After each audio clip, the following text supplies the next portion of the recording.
Аз съм Борил Богоев и се занимавам с дигитален бизнес и дигитален маркетинг от 1999 година. Почти от неговото зараждане. Преминал съм през много стъпки, през всички нива на системата, ако може да кажем системата. Като в момента моят фокус е основно върху електронна търговия, имейл маркетинга и перформанс маркетинга. По-настоящем съм маркетинг директор на Coquette.com, един от най-големите онлайн магазини в България, като малко хора знаят, че всъщност ние имаме присъствие и в още 7 други държави, т.е. общо 8 държави в Централна и Източна Европа. На моят workshop, който ще представя на онлайн адвертайзинг конференцията на 22 април в Интерекспо център, ще ви запозная с добри практики и примери в областта на това как да оптимизираме нашия имейл маркетинг за резултати.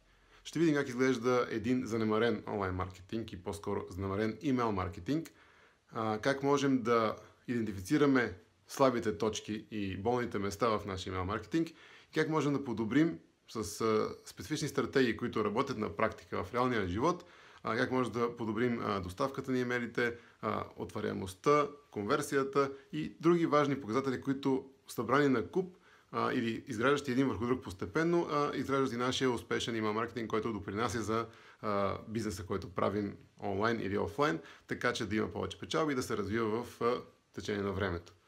Така че ако за вас темата имейл маркетинг е важна, интересна и има приложение във вашия бизнес, а пък аз съм сигурен, че има приложение, заповядайте на онлайн адвертайзинг конференцията на 22 април в Интерекспо център на моя workshop и ще говорим именно по тези теми и то изцяло с практическа насоченост. Заповядайте, очакваме.